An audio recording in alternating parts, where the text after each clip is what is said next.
অনেক সময় এই পয়েন্টগুলো ফেটে মুকুল বেরোতে অসুবিধা হয়। গাছে যদি পর্যাপ্ত পরিমাণে পটাশিয়ামের ঘাটতি থাকে সেক্ষেত্রে মুকুল বেরোতে চায় না।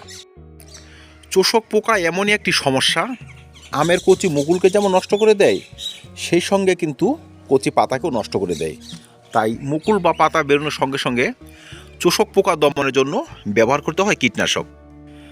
যখন গাছে মুকুল ফুটতে শুরু করবে বা কিছুটা ফুটে যাবে তখন থেকে টবের মাটিতে নিয়মিত জল ব্যবহার করতে হয়, কারণ তখনও যদি টবের মাটি শুষ্ক বা জলহীন থাকে সেক্ষেত্রে মুকুল পুষ্টি পায় না, মুকুল শুকিয়ে যায়।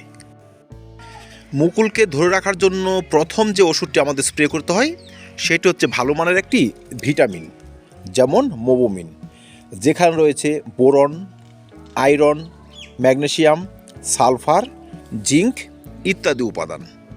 নমস্কার দর্শক, আমরা সকলেই চাই আমাদের ছাদ বাগানের গাছগুলো আমে ভরিয়ে রাখুক, কিন্তু মুকুল আসার সময় যে যত্নগুলো আমাদের করতে হয় সেই সমস্ত যত্ন আমরা করতে ভুলে যাই বা করতে অসুবিধা হয়। সেক্ষেত্রে কিন্তু দেখা যায় বিরূপ প্রতিক্রিয়া, মুকুল এসেও মুকুল ঝরে যায়, কোনো কোনো গাছে আবার মুকুলই আসে না।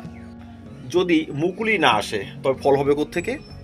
চলুন দেখে নেই মুকুল আসার এই সন্ধিক্ষণে আম গাছে কী কী ব্যবহার করব, কোন সিমটমস দেখলে আমরা কী ধরনের ব্যবস্থা নিব। চলুন ছোট্ট একটি ভিডিওটি কন্টিনিউ করি। এক নম্বরে হচ্ছে যখন মুকুলের এই পয়েন্টগুলো এমন ফাটতে শুরু করবে, এই দেখুন, তো এই অবস্থাতে যাওয়ার সঙ্গে সঙ্গে আমাদের কিন্তু প্রথমে একটি কীটনাশক এবং একটি ছত্রাকনাশক গাছে স্প্রে করে দিতে হবে। কীটনাশক ছত্রাকনাশক গাছে এই জন্য স্প্রে করতে হবে, এই সমস্ত মুকুলের অগ্রভাগগুলো খুবই সেন্সিটিভ থাকে, খুবই নরম থাকে, দুর্বল থাকে। আর চোষক পোকা যদি প্রথমে এখানে এসে বসে চুষে মুকুলটা এখান থেকে নষ্ট করে দেবে।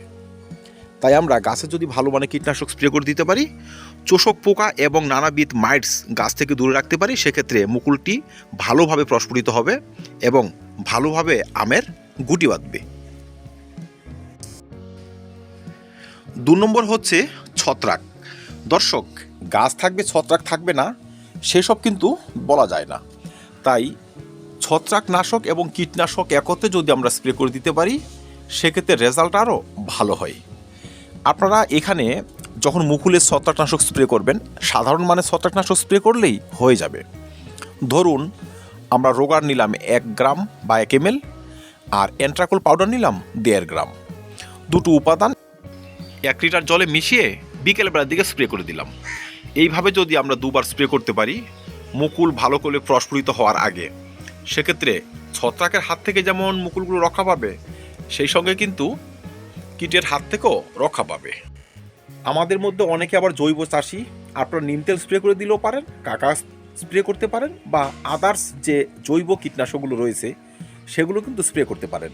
মোট কথা মুকুল ফুটার আগে বা মুকুলের পয়েন্টগুলো যখন ফেটে মুকুলগুলো বাড়তে শুরু করবে সেই অবস্থাতে কিন্তু আপনাদের কীটনাশক ছত্রাকনাশক স্প্রে করতেই হবে।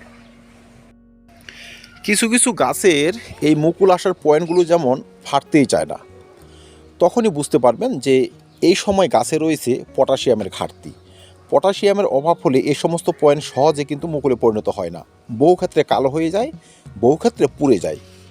তো এই ধরনের সিমটমস যদি আপনারা দেখেন সেক্ষেত্রে কিন্তু পটাশিয়ামযুক্ত খাদ্য গাছে স্প্রে করে দেবেন। আমরা পটাশিয়াম হিসেবে এখানে স্প্রে করতে পারি 05234 বা 0050। 1 লিটার জল নেব, সেখানে 2 থেকে 2.5 গ্রাম 0050 নিয়ে গাছে স্প্রে করে দিব। দর্শক, গাছে যদি পটাশিয়ামের অভাব থাকে সেক্ষেত্রে মুকুল যেমন ভালোভাবে প্রস্ফুটিত হয় না, সেই সঙ্গে কিন্তু সেই মুকুল থেকে ভালো পরিমাণে ফলনও হয় না। তাই এই অবস্থাতে কিন্তু আপনারা পটাশিয়াম সার একবার গাছে অন্তত স্প্রে করে দেবেন।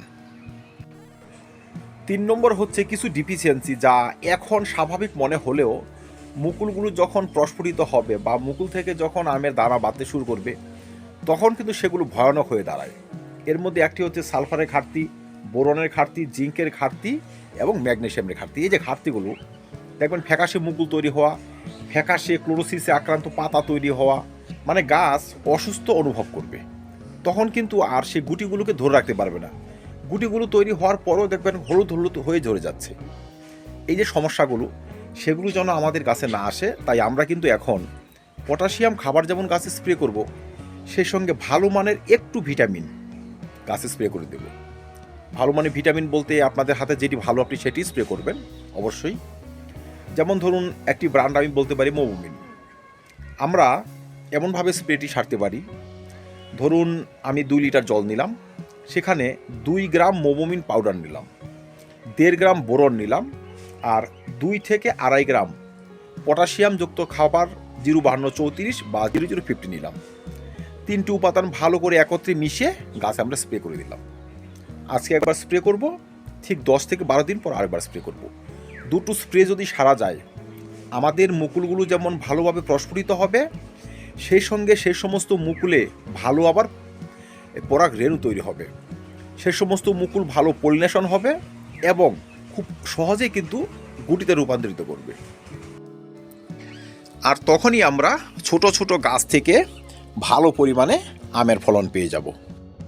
দর্শক, আমের গাছ থাকবে, সময় মতো সঠিক যত্ন সারব না, আর গাছ ভর্তি আমের ফলন হয়ে যাবে, সেসব ভাবলে কিন্তু কাজ হবে না। আমাদের প্রপার পরিচর্যাই বলবে আমাদের গাছে কত পরিমাণে ফলন হবে। সর্বশেষ হচ্ছে এই সময়ে গাছের ওয়াটারিং আমরা কিভাবে সারব।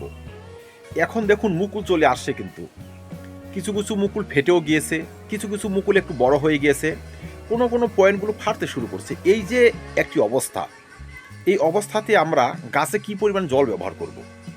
আগে তো ওয়াটার স্টেজ দিয়েছি, টবের মাটিকে শুকিয়েছি বা কম পরিমাণ জল ব্যবহার করে কিছু পাতা ঝরিয়ে দিয়েছি। এবার আমরা কিভাবে জলটি ব্যবহার করব। এই সময় টবের মাটি কিছুটা মস্তারভাবে রাখতে হবে। এটি এই জন্য রাখতে হবে যে এখন যে মুকুলগুলো বেরোবে, এরা যদি জলকষ্টে ভোগে, সেক্ষেত্রে কিন্তু ভালোভাবে প্রস্ফুটিত হতে পারবে না। কারণ জল এমনই একটি উপাদান যে টবের মাটিতে যে সমস্ত খাদ্য আমরা ব্যবহার করেছি বা গাছ যে সমস্ত তার জৈবিক ক্রিয়াগুলো সম্পন্ন করবে, সম্পূর্ণ কিন্তু নির্ভর করে জলের ওপর। তাই এখনও যদি ওয়াটার স্টেজ চলে, সেক্ষেত্রে মুকুল প্রস্ফুটিত হবে না, মুকুলের অগ্রভাগ পুড়ে যাবে এবং মুকুল ঝরে যাবে। তাই এখন থেকে টবের মাটিতে হালকা হালকা জল ব্যবহার শুরু করতে হবে। কিন্তু দর্শক, সময়টি হচ্ছে ডিসেম্বর মাস।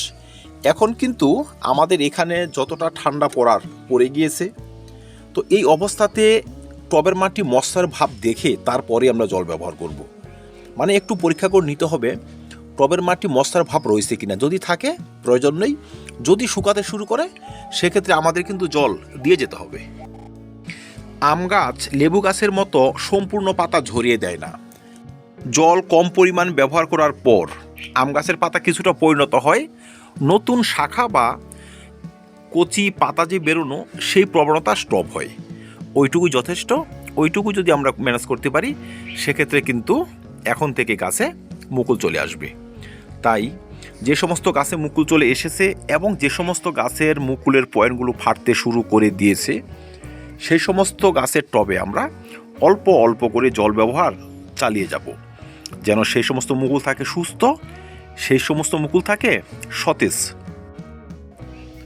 তো দর্শক, মুকুল আসার আগে বা মুকুল আসার এই সন্ধিক্ষণে আপনারা এই যত্নগুলো একটু বুঝে শুনে করুন। আপনাদের প্রতিটা গাছে ভালো পরিমাণে মুকুল হবে, প্রতিটা গাছ ভরে আমের ফলন হবে। তো ধন্যবাদ দর্শক। আম চাষ সম্বন্ধিত আরও ভিডিও চ্যানেল রয়েছে, সেসব দেখে নেবেন, চাষ ব্যবস্থা একদম ইজি হয়ে যাবে। তো ধন্যবাদ দর্শক। ভিডিওটি ভালো লাগলে লাইক এবং শেয়ার করবেন, চ্যানেলটি সাবস্ক্রাইব করে পাশে থাকবেন। ভিডিও দেখার জন্য অসংখ্য ধন্যবাদ।